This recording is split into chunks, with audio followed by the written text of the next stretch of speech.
చాలా కాలం క్రితం పరశురాముడు తన తండ్రిని చంపిన కారణం చేత కొంతమంది మహారాజుల మీద కోపగించి 3 ఏళ్ళు 21 పర్యాయములు భూమి మీద గండ్రగొడ్డలి పుచ్చుకుని తిరిగి రాజుల తలలన్నీ నరికి ఆ నెత్తురు పట్టుకొచ్చి కురుక్షేత్రం దగ్గర ఓ పెద్ద చెరువుల్లో నింపాడు. ఆ చెరువులు 5 చెరువులు. ఆ 5 చెరువులు నెత్తురుతో నింపి అయ్యో ఇంత హింసెందుకు చేశాను అనుకుని మళ్ళీ గంగానదిని ప్రార్థించాడు. అప్పుడు గంగానది ఈ నెత్తురు మడుగుల్లో ప్రవహించి ఆ నెత్తురు తొలగించి తన పవిత్ర గంగాజలంతో ఇది భూలోకంలో నూతన గంగ అవుతుంది, ఈ చెరువులలో స్నానం చేసిన వారు పవిత్రులు అవుతారు, పాపాలు తొలగిపోతాయి, దీనికి శమంత పంచకము అని పేరు పెడుతున్నానన్నది గంగ. అనగా మహాపాపములను నాశనము చేసే 5 మడుగుల సమూహము అని అర్థం. పరశురాముడు కొంచెం ఉద్రేకం కలిగింది. దానికి గల కారణం కార్తవీర్యార్జునుడు వాడి కొడుకులు. అయినా ఆ కోపం ఎక్కువైపోవడం వల్ల మరీ హింస చేశాడు. ఆ హింస ఆయనకు కూడా పాపాన్ని కలిగించింది. ఆ పాప తాప ఉపశమనమునకు ఆయన 5 మడుగుల్ని గంగానుగ్రహంతో సృష్టించి అందులో స్నానం చేసి పవిత్రుడయ్యాడు. అప్పటి నుంచి కురుక్షేత్రంలో ఆ 5 మడుగులు శమంత పంచకం అనే పేరుతో ప్రసిద్ధికెక్కాయి. ఎవరైనా జీవితంలో చెయ్యరాని పాపాలు చేస్తే ఆ పాపమునకు ప్రాయశ్చిత్తం అదే. ఇది నేను చెబుతున్నమాట కాదు, భారతం చెబుతున్నమాట. తెలుసో తెలియకో కర్మగారి భార్యను హత్య చేసేట ఒక ఆయన. వెంటనే అక్కడికి వెళ్ళి స్నానం చెయ్యి, ఆ పాపం పోతుంది. తర్వాత పశ్చాత్తాపడు, మళ్ళీ అక్కడ స్నానం చేసి ఇంటికి వచ్చి ఇంకో భార్యను పెళ్లి చేసుకుని ఆవిడ చంపమని కష్టమా? మళ్ళీ ఇలా చెబితే అదో సమస్య వస్తుంది. ఈ మధ్యన ఒకడు ఉన్నట్ట, భార్యనో భర్తనో చంపేస్తే ఆ చంపగా వచ్చినటువంటి పాపమునకు పరిహారం శమంత పంచకం నేను చెప్పాట. అందుకని చెప్పి ఓ భార్యను చంపేట, ఆ పాప ప్రాయశ్చిత్తం చేసుకొచ్చి మళ్ళీ ఇంటికి వచ్చి ఇంకో పెళ్ళాన్ని చంపాడు.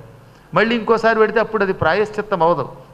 ఒక్కోసారి క్షణికోద్రేకంలో తెలియక కొన్ని మహాపాపాలు చేస్తామే, ఆ మహాహింస పాపం తొలగడానికి శమంత పంచకంలో స్నానం చేసేవారు. తెలుసో తెలియకో ఎలకల్ని చంపిన, పిల్లుల్ని చంపిన, మనం కావాలని చేయం. ఒక్కోసారి ఇంట్లో ఎలకల మందు పెట్టవలసి వస్తుంది, లేదా దోమల మందు పెట్టవలసి వస్తుంది, ఏ బల్లుల్లో చంపవలసి వస్తుంది.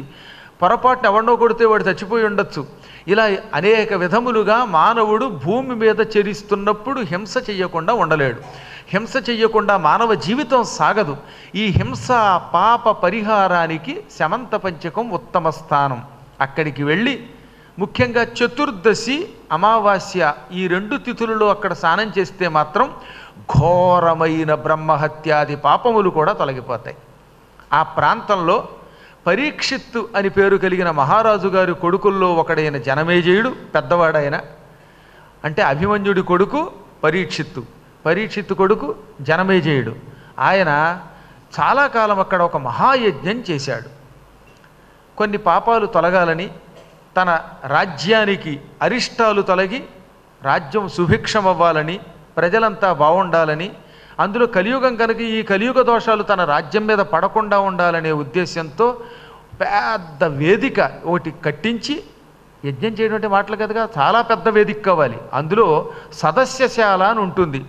పురాణాలు, ఉపనిషత్తులు, వేదపారాయణలు జరగడానికి ఒక పెద్ద సదస్యశాల, ఇలా ఆడిటోరియం కట్టించేట తాత్కాలికంగా. యజమానశాల, పత్నీశాల, ఆగ్నేధ్రశాల, ఇలాంటి అనేక శాలలు నిర్మాణం చేయించి సంవత్సర కాలం ఒక మహాసత్రయాగం చేశాడు అక్కడ. ఈ జనమేజయుడికి 3 కొడుకులు, ఉగ్రసేనుడు, శృతసేనుడు, భీమసేనుడు. 3కి చివరన సేనుడని పేరు వస్తుంది. శృతసేన, భీమసేన, ఉగ్రసేనులు చాలా ధర్మాత్ములు. కాకపోతే వీళ్ళకి తండ్రి ఏమి చెబితే అది చెయ్యడమే తప్ప కొన్ని సందర్భాల్లో సొంతంగా ఆలోచన చేసే లక్షణం లేనివాడు. జనమేజయుడు అన్నట్ట, యజ్ఞం జరుగుతున్న చోటికి పందులు కుక్కలు రాకూడదు, ఇది ధర్మశాస్త్ర నియమం. కాబట్టి మన యజ్ఞ ప్రాంతంలోకి కుక్కలు వచ్చి పురోడాశము, చెరువుని, యజ్ఞంలో చెరువుని వేస్తారు చూశారు కదా, నవధాన్యాలు కానీ వండిన అన్నం కానీ నేతితో వేస్తారే, ఈ చెరువుని ముట్టుకోకుండా చూడండి. ఎవరు ముట్టుకోకూడదు? కుక్కలు పందులు ముట్టుకోకూడదు. ఓరబంది కుక్క అసురగణము హాని చేయు యజ్ఞమునకు శ్రాద్ధమునకు అని దత్తాత్రేయ చరిత్రలో మార్కండేయ పురాణంలో ఉంది. ఓరబంది కుక్క రాక్షసులు శ్రాద్ధానికి యజ్ఞమునకు హాని కలగజేస్తారు, అందుకని అవి దగ్గరికి రాకుండా చూడాలి అని ఆజ్ఞాపించాడు. దాంతో వాళ్ళు కఠోర నియమంతో అటువైపు కుక్కలు రాకుండా చేసేవారు. ఒకరోజున ఏం జరిగింది, ఈ యజ్ఞంలో దేవతలందరినీ జనమేజయ మహారాజు గారు ఋత్విక్కుల సహాయంతో ఆహ్వానించాడు. యజ్ఞంలోకి దేవతలందరినీ మంత్రపూర్వకంగా ఆహ్వానిస్తారు. ఓం ఇంద్రాయ స్వాహ, ఇంద్రాయ యదన్న మమ అనగానే ఇంద్రుడు వచ్చి అక్కడ కూర్చునేవాడు.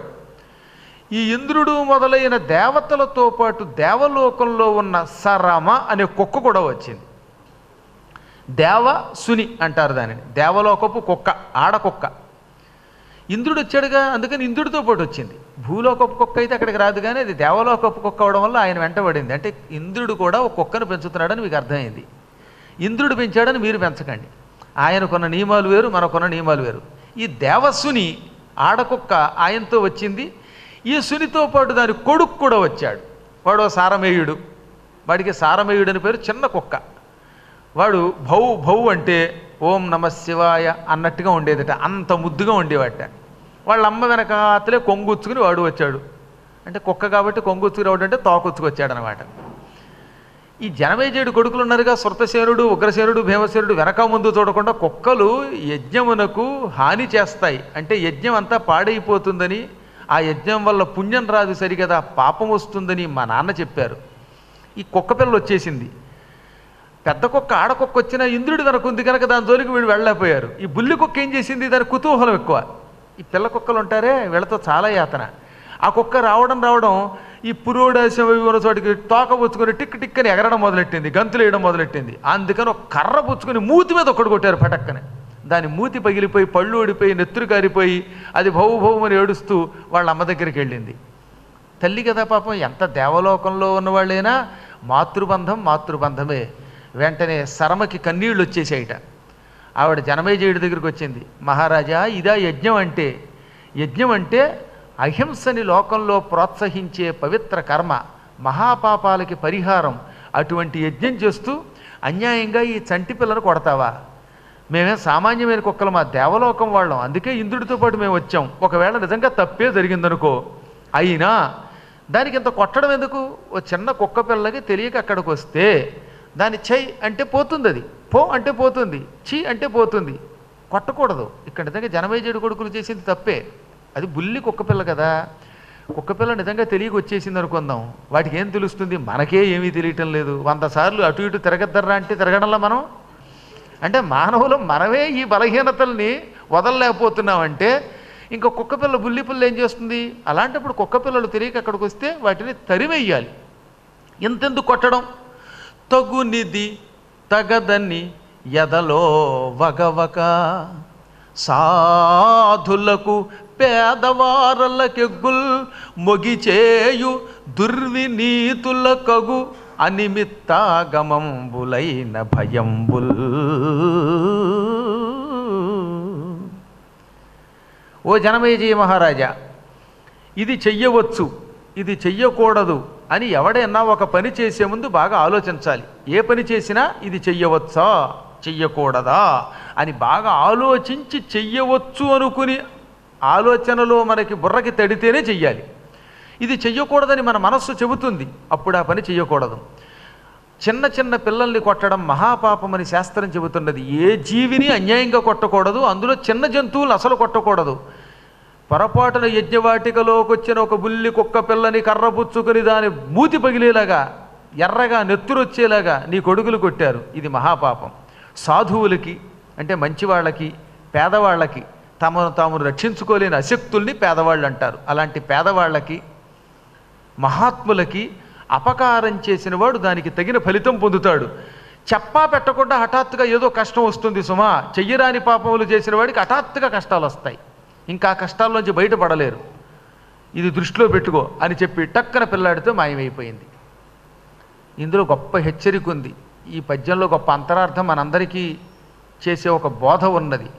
మనం తెలిసి కానీ తెలియక కానీ పిచ్చి పనులు చేస్తే, చెయ్యరాని పనులు చేస్తే, మహానుభావులకు అపకారం చేస్తే, పేదవాళ్లకు హాని చేస్తే, అందున సజ్జనులకు హాని చేస్తే హఠాత్తుగా మనకు కష్టం వచ్చి పడుతుందట. అప్పుడు మనం ఏమనుకుంటాం, ఇదేంటండి నేను ఎన్ని మంచి పనులు చేశాను, ఎన్ని దానాలు చేశాను, ధర్మాలు చేశాను, పద్మాకర్ గారు పురాణాలు విన్నాను, ఎందుకండి ఈ కష్టం వచ్చింది అనుకుంటాడు వీడు. ఎందుకు వచ్చిందో వీడికి తెలియదు. కానీ వీడు తెలియకుండా ఏం చేశాడో, ఏ బల్లినో గోడ మీద కనబడితే టక్కన కొట్టి చంపాడేమో. పురాణం వింటూ ఉండగా నిద్రొచ్చి గోడకి దారబడ్డారు అనుకోండి, ఆ గోడ మీద బల్లి ఉందనుకోండి, ఆ బల్లి మీ వీపు వెనకాతల పడి పచ్చడైపోయిందేమో. లేక ఇలాగే ఏ కుక్కను కొట్టారో ఏం చేసామో మనకి తెలియదు కదా. అందుకని కావాలని చెయ్యకండి. పొరపాటున మనకి తెలియకుండా జరిగితే దానికి ప్రాయశ్చిత్తం ఉంటుంది, కానీ కావాలని చెయ్యరాదు. అనవసరముగా ఎవ్వరికీ హింస చెయ్యరాదు. అహింస పరమో ధర్మ అని వేదం చెబుతోంది, పంచమ వేదం చెబుతోంది. నీకేదో కష్టం వస్తుంది, జాగ్రత్త, నీ కొడుకులు చేసిన పని వల్ల అని హెచ్చరించి వెళ్ళిపోయింది. అది ఎలా వస్తుందో తెలియదు. అందుకే అనిమిత్తాగమంబులైన భయంబుల్, నిమిత్తము లేకుండానే నీకు భయం కలుగుతుంది. నిమిత్తము ఉండడం అంటే ఏమిటనమాట? ఇప్పుడు ఆకాశంలో వర్షం వస్తుంది, పిడుగులు పడుతున్నాయి కాబట్టి పిడుగు నెత్తి మీద పడుతుందేమో అనిపిస్తుంది మనకి. లేదా ఎదురుగుండా కారు వేగంగా వస్తుంటే ఢీ కొడుతుందేమో అని కొంతైనా సూచన వస్తుంది. కానీ హఠాత్తుగా హాయిగా గాఢంగా నిద్రపోతున్న వాడికి గుండెకాయ పట్టేస్తుందని ఊహ ఏమొస్తుంది? అలా చెప్పా పెట్టకుండా మనకి తెలియకుండా వచ్చే కష్టాలకి అనిమిత్త ఆగమములు అయిన భయములు అంటారు. అనగానే ఈయనకి కంగారు వచ్చింది.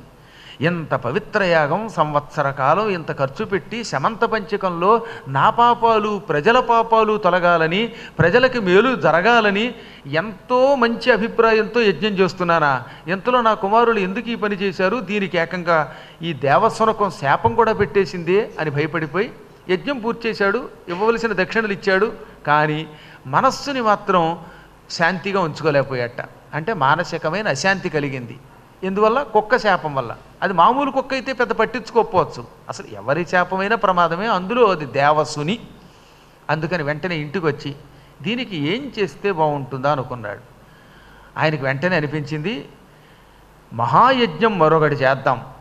ఒక యజ్ఞంలో ఏదైనా అపచారం జరిగితే, ఎవరి వల్లైనా శాపం మనకి తగిలితే, చెయ్యరాని పని మనం ఏదైనా చేస్తే, అవతల వాడికి బాధ కలిగిస్తే దానికి మళ్ళీ యజ్ఞం చేయడమే ప్రాయశ్చిత్తము అని ఒకానొకప్పుడు మా అందరికీ మూలపురుషుడైన వేదవ్యాసుల వారు చెప్పారు. ఇప్పుడు దీనికి ఇంకేం ప్రాయశ్చిత్తం చేద్దామా అని ఆలోచించి అడవికి వెళ్ళి తన కులపురోహితుడు ధౌమ్యుల వారి యొక్క వంశంలో పుట్టినటువంటి ఒక మహాత్ముణ్ణి పురోహితుడిగా తెచ్చుకొని భక్తితో మళ్ళీ యజ్ఞం చేశాడు. మామూలు యజ్ఞం కాదు, అపూర్వమైన యజ్ఞం చేశాడు. ఈ యజ్ఞం ద్వారా ఇప్పుడు జరిగినటువంటి పాపానికి ప్రాయశ్చిత్తం అవుతుంది అని.